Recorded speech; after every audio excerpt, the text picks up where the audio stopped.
Welcome to Rooted to Thrive, conversations to elevate our humanity. I'm your host, Rochelle Peterson-Ansari, Professor P for short. This is your podcast sanctuary for cultivating mindsets and skills to elevate our shared humanity. We're taking a deep dive into practical strategies to evolve as anti-racist, culturally competent, and inclusive individuals and leaders. In each episode, we're bringing you real-world examples and actionable takeaways. We're going to talk about personal growth, fostering connection, and creating positive change that dismantles systemic barriers and creates environments where all of us are valued, empowered, and activate our collective power. This is Rooted to Thrive.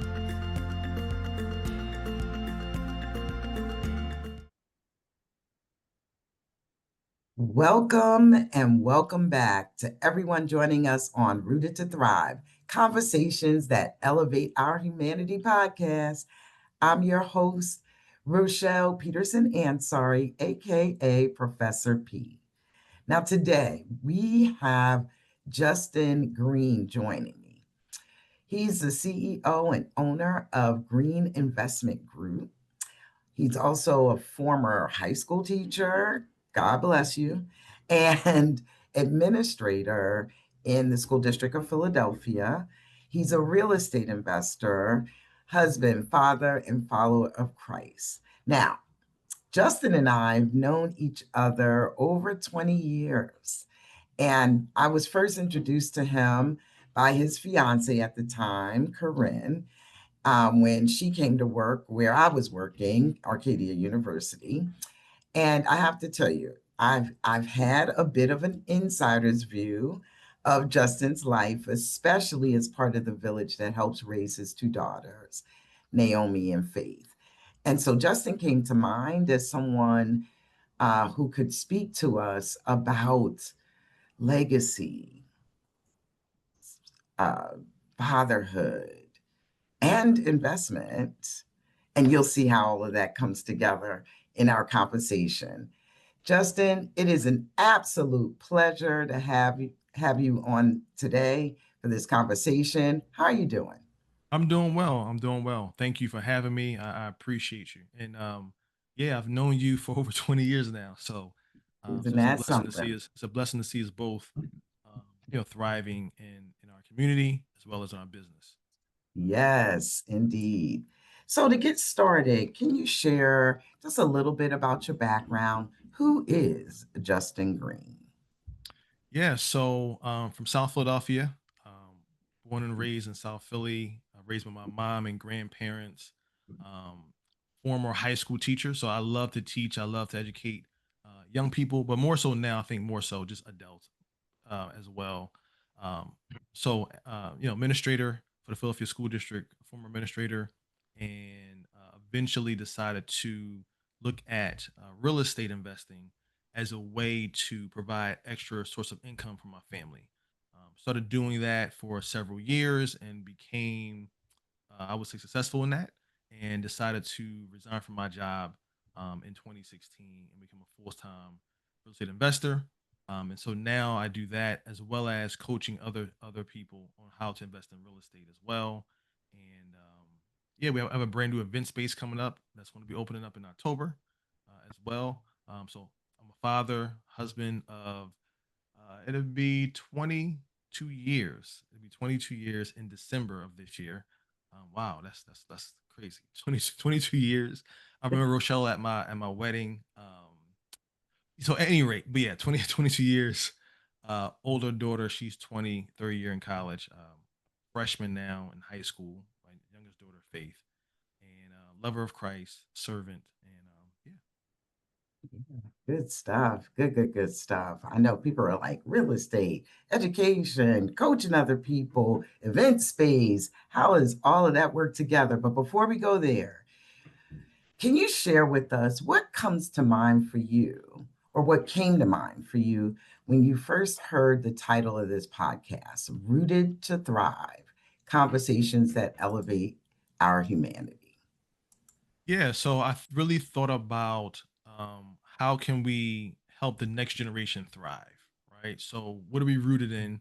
For me, I'm rooted in God, right? That's the first and foremost thing that I have to be. My foundation is Christ, and so then from there, we look at how do we excel in our finances, right? Physical health, mental health, family, family origin, things of that nature. And so helping the next generation, my kids, and eventually they'll have kids one day, not hopefully not anytime soon, but one day they'll have kids. And so thinking about how to help the next generation thrive in first, in spiritually, in Christ, but then also, mental health, physical health, financial things of that nature. Excellent. So that sounds like pretty well rounded, right? Like you're looking holistically at a person's life to help them thrive. Right. So, yeah. So you are now full time, the owner of the Green Investment Group. Tell us a little bit. Well, you said that you invest in real estate. I guess a part of that work is also the coaching others and creating the event space. How do you see legacy building through that investment group, for example? How do you see that as helping others thrive? I think it's clear to me that the coaching makes sense, right? You're helping others.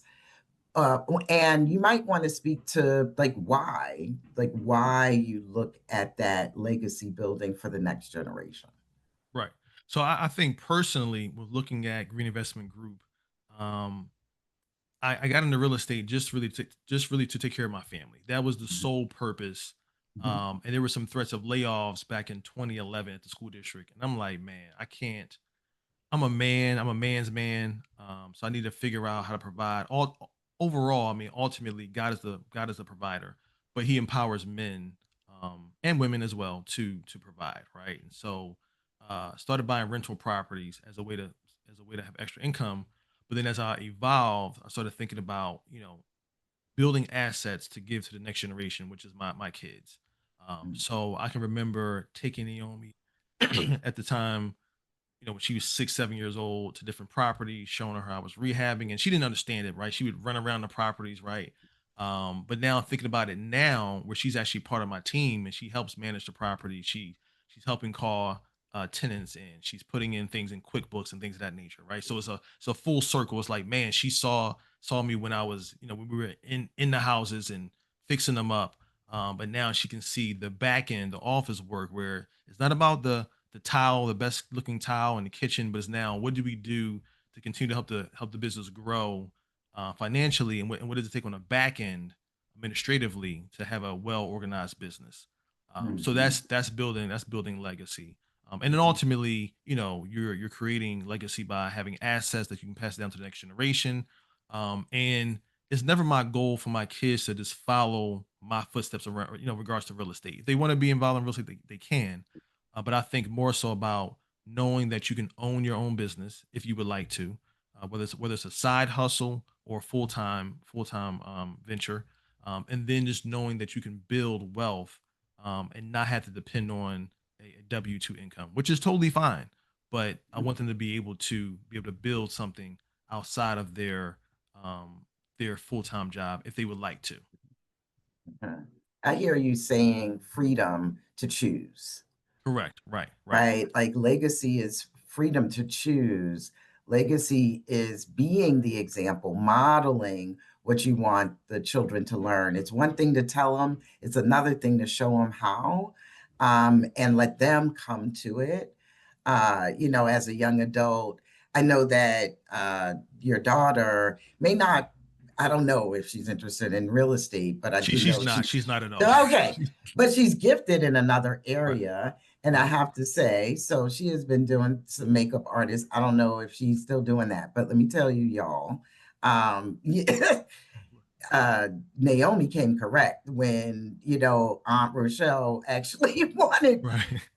some support in that area, was very clear on this is the cost.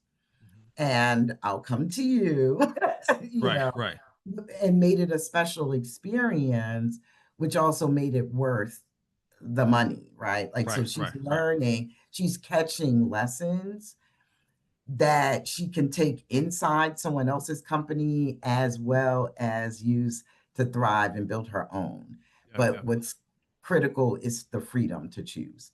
Right. And I would say even I'm thinking about Faith, right? She's Yes. 14.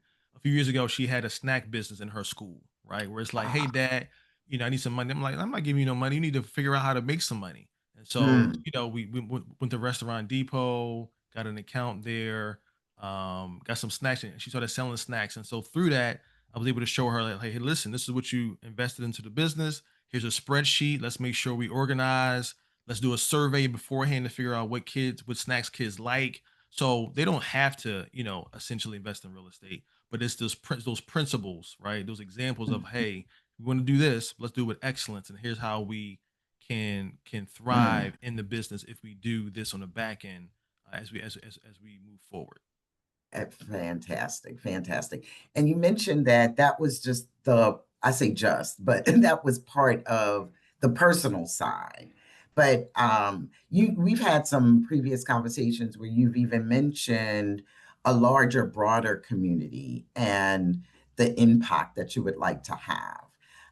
We were talking, I think you said it even in passing, that, a lot of times when I'm buying a property, it's from people who are in probate, I think you Right. mentioned, Yeah. Yeah. Yeah. right? And I heard a longing in our conversation to help build up other communities as well related to what you were seeing. Can you talk a little bit about that?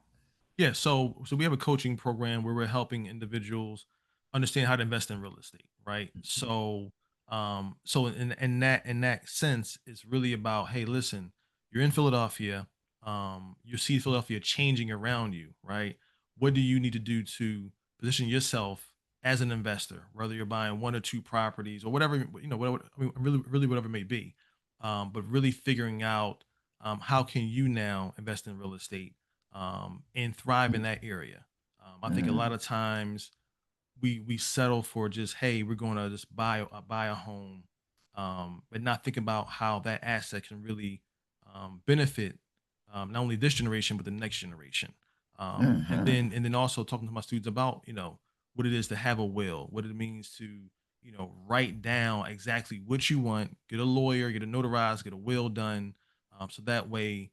If something happens to you, God forbid, your family is not scrounging around trying to figure out where what's going on. mhm, So I think really being intentional around educating people on how to invest in real estate leads me back to me being a teacher, mm, educator, helping mhm, folks grow in helping them grow in education, in the classroom, but as well as now practical application in real estate. yes. And I just need to share this. A lot of people, well, actually, when I was talking to you, right, you were like me, anti-racism, cultural competence. What does that have to do, right? Like with what I do? Well, folks, he just doesn't know. And I tried to school you a little bit about it, right? Like that if oppressive forces like racism got legions, millions of people in a situation, right? Like it's not their fault. And they will pass on what they learned from people who did not have access to resources, which may not serve them well, like the behaviors that they engage in or the mindset they have about what's possible for them will keep them trapped or Right. captive by the forces from the oppressive forces that were in place, even some that might not be in place anymore, right? In a formal sense, but still operate to, I'll say, oppress them, right? Like they're not in a thriving position. And so anything that we can do to help people understand how financial stewardship, how this information about legacy building helps them in the here and now Hmm. and helps their family, helps counter racism. It helps counter disability oppression. It counters sexism and so on and so forth, right? I know I sound a little soapboxish today, but I need people to hear that. I need Right. people to Right. hear from people like you.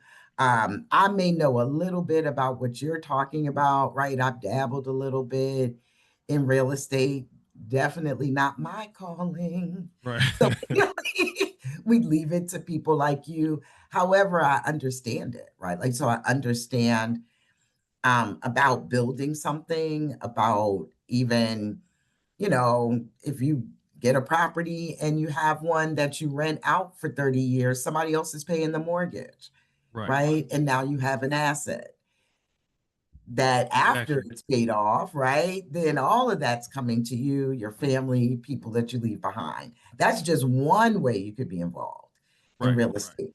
Somebody came to me and taught me that in Right. my 30s. I think I was in my 30s, maybe. Yeah, I wasn't 40 yet. Gotcha.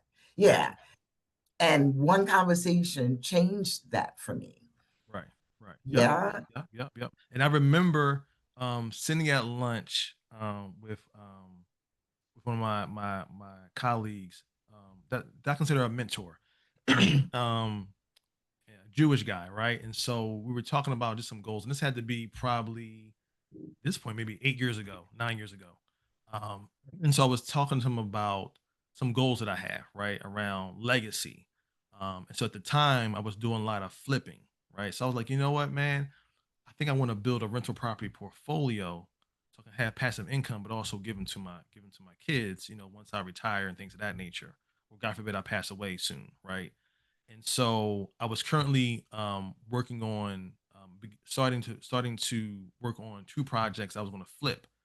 So we're eating breakfast, and he's listening to my goals or whatever.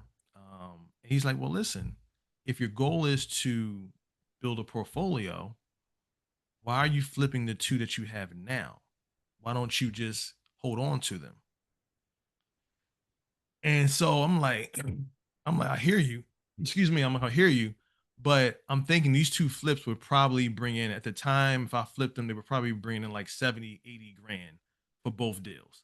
So I'm like, man, I need that. I need that 80. I need listen, bro. I don't listen, I'm not renting these out. You know what I mean? No, I need this 80, in 6, 7 months. Like, I don't know what you're talking about. Um, Okay. so he's like, well, listen, you could rehab because they both need to be rehab. You can rehab them, and then you can refinance and get your money back and put a mortgage on them. So I said, all right, well, let me think about it. So I went home, ran the numbers, looked at it, looked at the cash flow, what it could be. And I was like, he has a point. So I did it.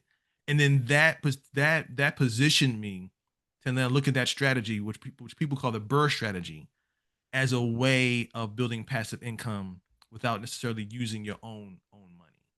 Mhm. So I was like, man, like just that conversation from someone outside of my ethnic group, right?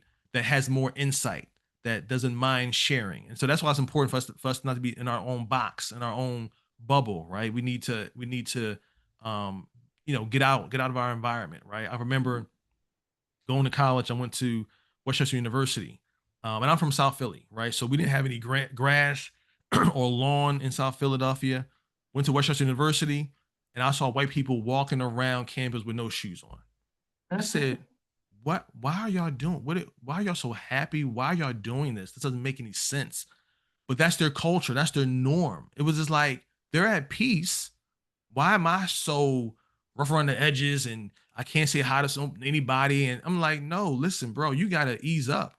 I know you I know where you're from is you gotta have that mean mug on you, but you gotta understand this is a different world. It's a different place. And so I say that story to say that as we grow, the only way that we can grow is really, expanding our network, our community, and knowing that it's more to life than just our little bubble. Mhm. And in many ways, you're also, after that exposure, you gave forward, Right, right, exactly. right? Like not looking for anything in return from people. And I believe that's from your spiritual grounding, correct? Right. Like Right. what you need, even what you want, will come Correct. Correct. Correct. Yeah. if you Absolutely. serve first, right? Absolutely. Yeah. Yes. Yeah. So when you said people were at peace, I actually recorded myself walking down the street one day recently. Right.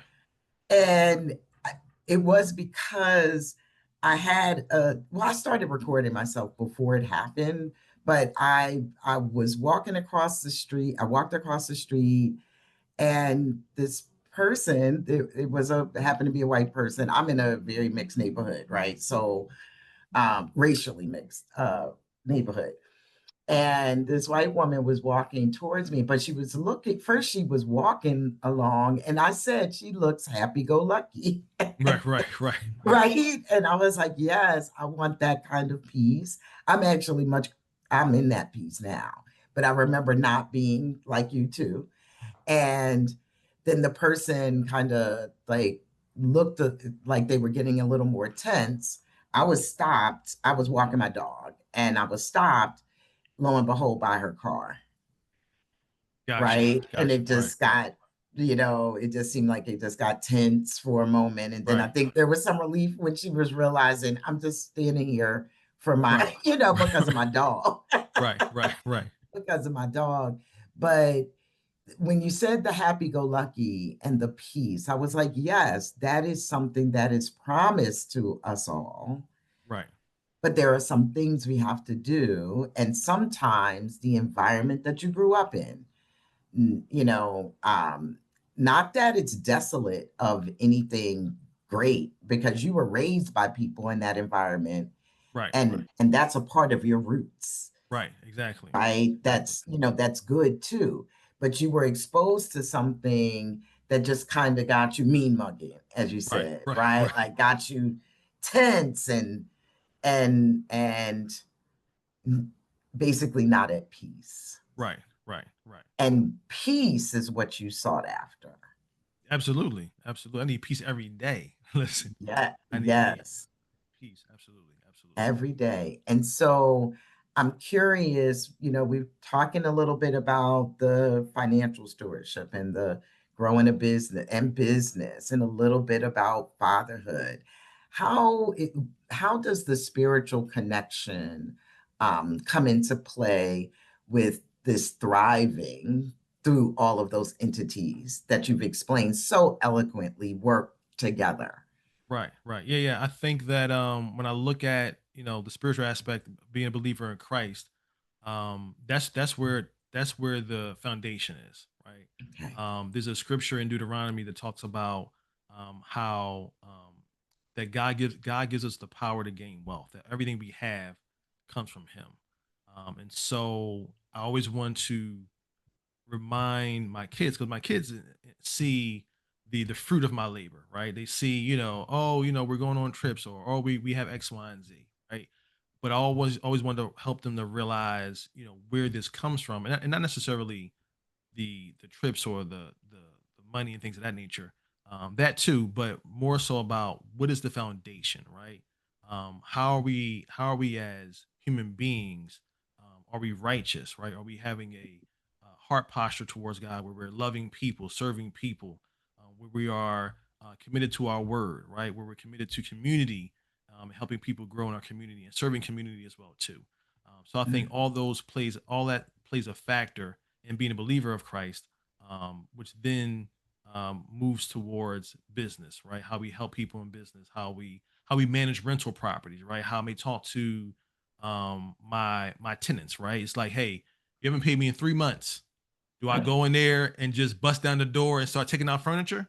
Well, no, because the Bible says the fruit of the spirit is love, joy, peace, patience, and patience is is tough, especially when somebody owes you some bread and it's like, hey, listen, hey, listen.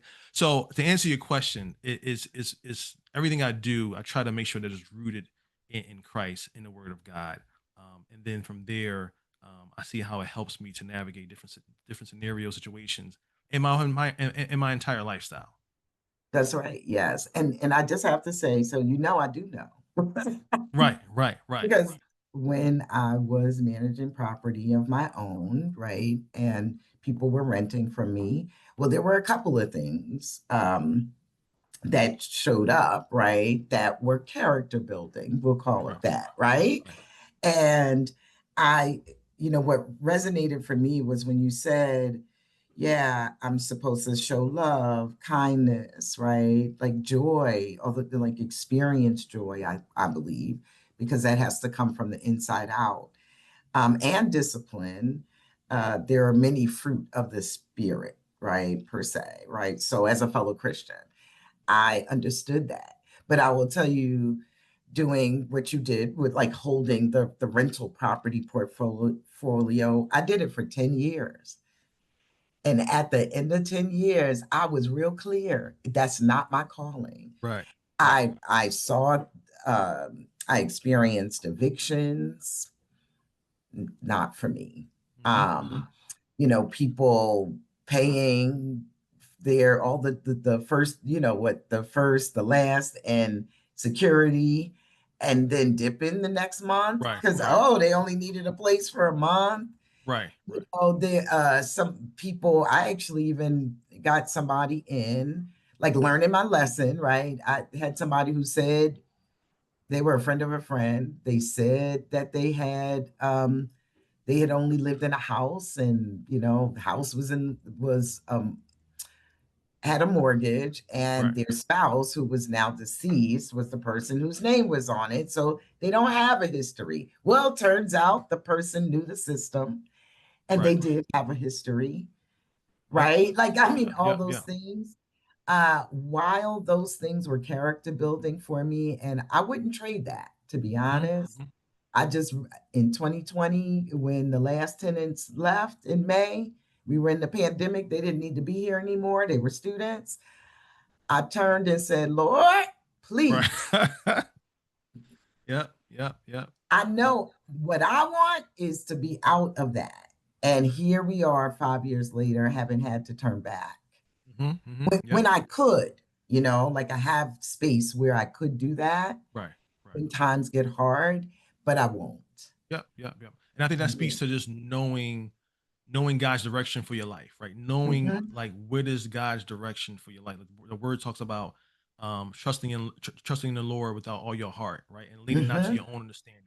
In all your ways, Yes. acknowledge Him, and He'll direct your paths, right? So when Mm-hmm. you mentioned 2020, I'm thinking of an incident where I was buying a property, and this is before the pandemic. So this is around the pandemic happened in March, right? I think it was Right. March That's when 2020. we were shut down. Yeah. Right, right. So this is around like January, February. Matter of fact, in December of 2019, I bought a property from a gentleman, and the situation was that I would have let his niece at the time that was already staying in the property stay there for a few months until she found a spot. Wrong thing Mm-hmm. to do, but I got it for a good price, right? And so the niece is an older woman, but she needed help with moving her stuff out.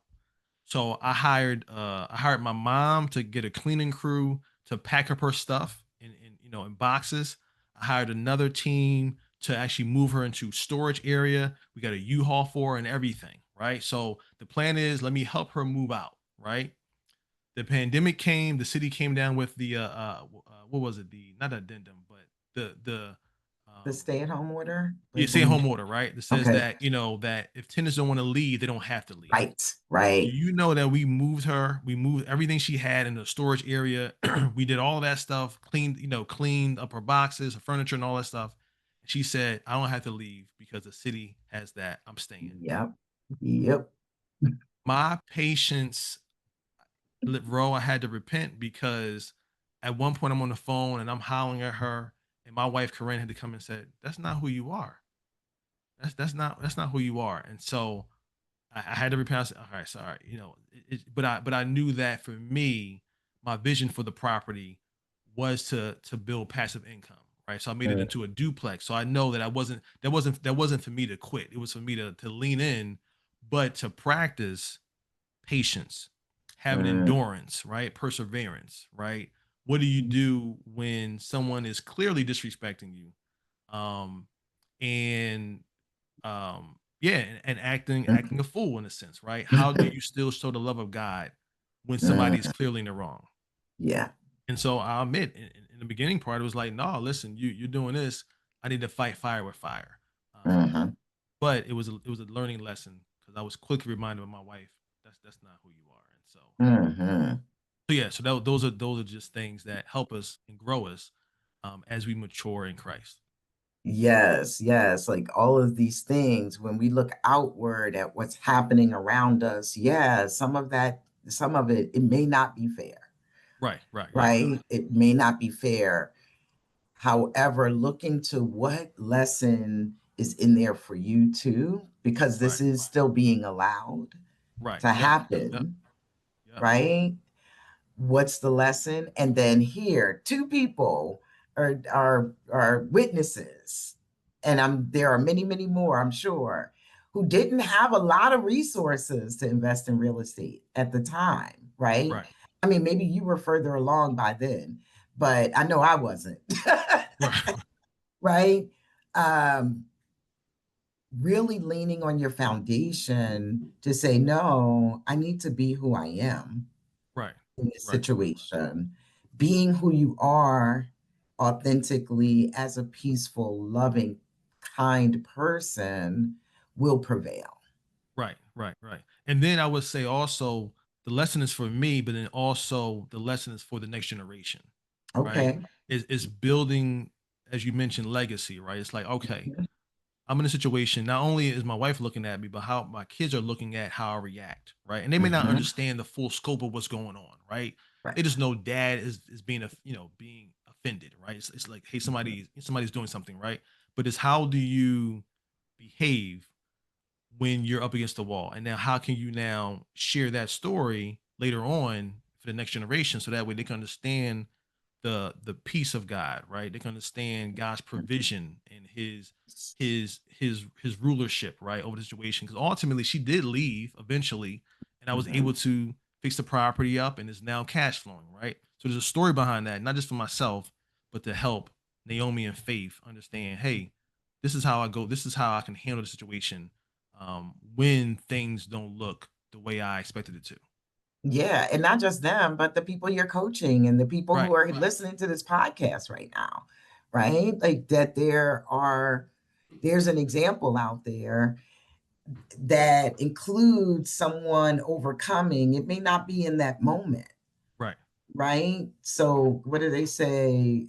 You may have not won the battle, but you won the war, or, right? right, I don't really love war analogies, but, right, right. that's the general saying. And I feel like many more of us need to get that message out there. Yeah, yeah, yeah, Yeah, yeah, yeah, yeah, that yeah. it's all intertwined. Go ahead. Yeah. Mhm. No, it's funny you said that because I thought about my wife, right? How you can win the battle but lose the war. So like, let's say we're Mhm. arguing about something, right? So I may win the argument, but the war is much bigger than that, right? So it's like, once again, as a husband, as a father, how do you humble yourself to love Mhm. somebody that may in the moment not may may not be as loving, right, as you would like them to be, right? So that's also legacy. How do you react to your spouse? How do you treat your spouse in times where they could be unloving, right, intentionally or unintentionally, right? Because I'm pretty sure you as a wife is not perfect, right? I mean, I would assume Right, so. Right? right. So Mhm. is also that is right. Hey, how do you treat your spouse, your loved one, when they're acting unlovable at times, right? So Mhm. yeah, Yeah, like, yeah. So legacy building is in your behavior, in being loving.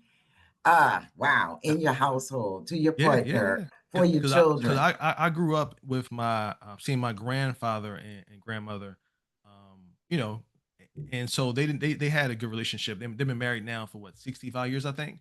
Mm, But I grew up seeing him basically get in shutdown mode when they were okay. arguing, right? So he would lay on the couch, you know, have some drinks or whatever, and just lay out, And so now, looking at that behavior, although I don't drink, right?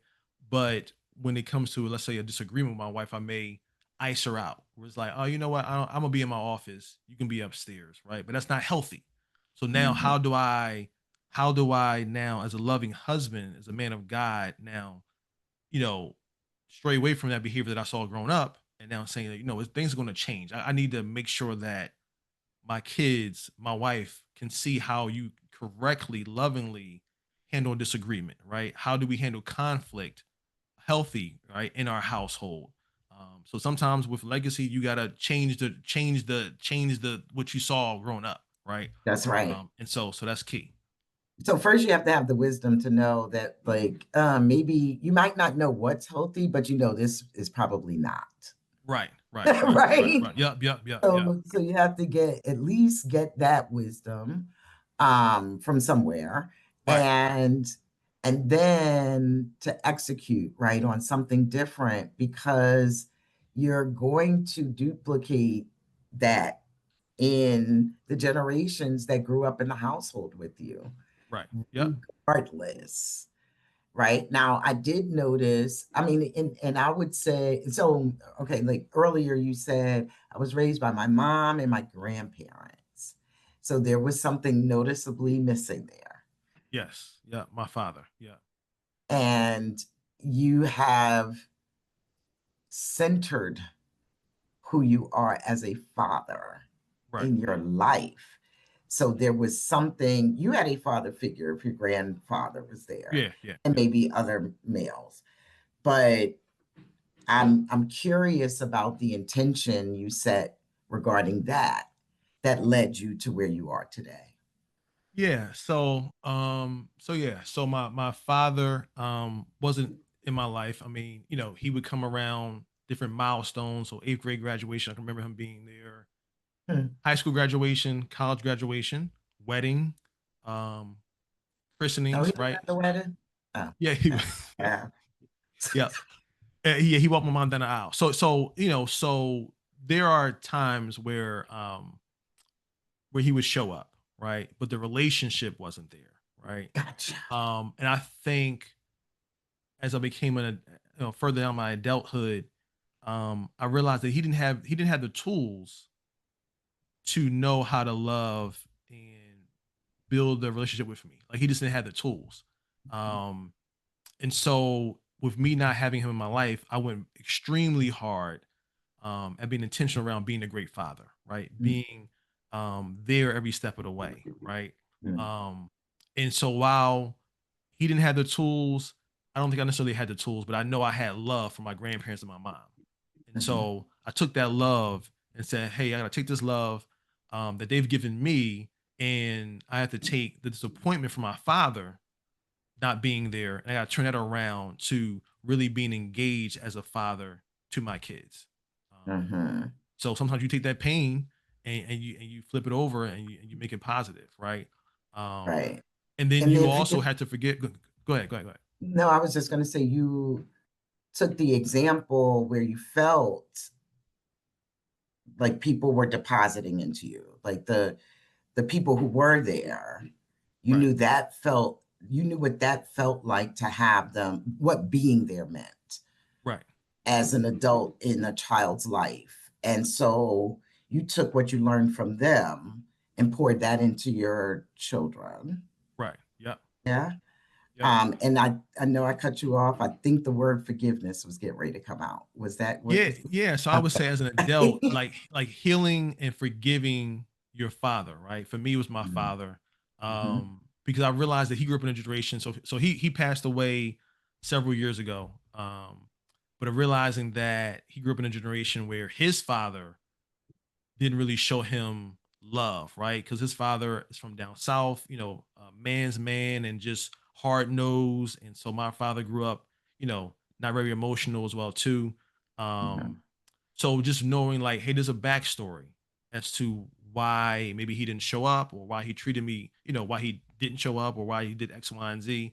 But I can remember vividly, I bought my house with my wife. And I didn't know that the house I bought was around the corner from his house, my father's house. And so one evening, I opened the door and he's outside raking my leaves. And I'm like, who is this? Who is this guy outside raking my leaves? Like, this doesn't make any sense. It's my dad. And I'm like, okay, all right, and I had seen him, downtown a few times, so he knew where I lived, right? But it was just that it was just that act of, I may not know how Mm, to connect with my son, mhm. but I'm doing this because this is the only way I know how to show him love, right? Because you know, as a man, you're trying to provide, you're trying to do something, take action, and this is the way I can do it, right? And so, I take that as all right. He was deliberate in doing that. He didn't have the emotional tools to connect. Um, Yes. but at least I know he paid child support every year. I knew that he loved me, but just not in a Hmm. way, or he didn't show the way that I necessarily needed to feel love. So Hmm. I Yeah. translate that to showing my kids um, love, especially with having daughters, right? Yeah. Yeah. Yeah. And a lot of people don't really understand, like they'll point the finger at the person. And of course, if it's your experience, it's coming from what got locked into you as a child. But there's so much happening in our societies and really around the world that teach men to suppress their emotions. It's like being a father is providing the seed, providing, right, financially, paying child support, but not providing the emotional, right, and relational needs, or not supporting and growing in those areas, right? Right. Emotional intelligence and your relational intelligence with this human being that you Right. helped create, right?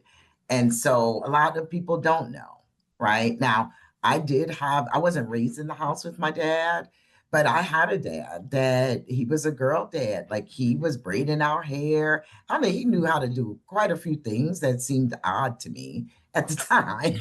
Right. Right. Like I was like, my dad knows how to braid our hair, and he cooks, like he does all of those things. So I got to see a man do those things. I mean, my stepdad cooked as well, not braiding the hair as much. And so, Right. but show that kind of tenderness that it takes to put your hands in a girl's head, in Mm. someone else's head, and take the time to groom it, if you will.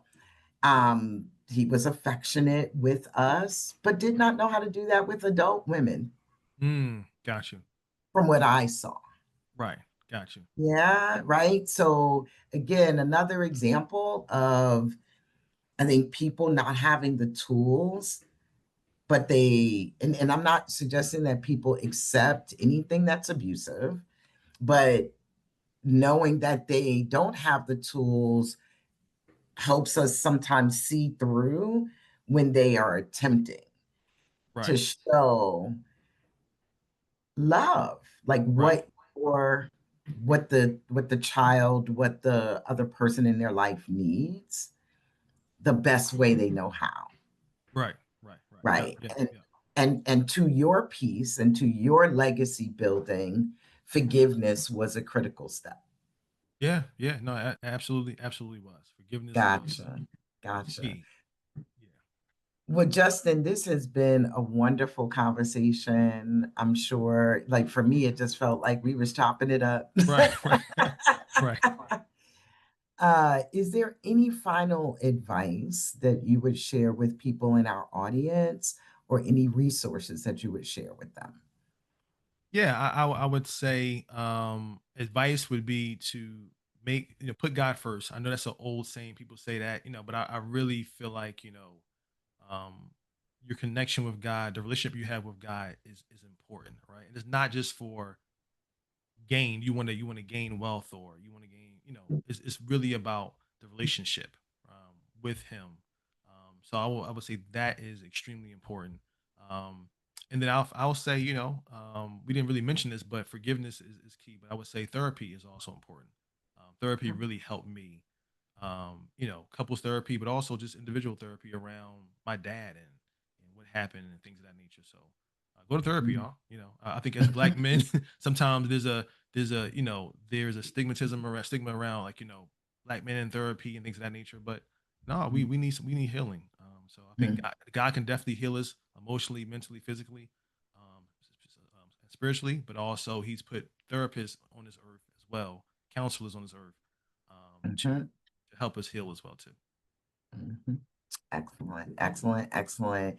Well, Justin, I want to thank you so much for being so generous with your time and your expertise. And I want to thank our audience. I want to thank everyone who stopped by. Please leave a comment, subscribe, and share this episode as widely as you can. And thank you again for listening to Rooted to Thrive.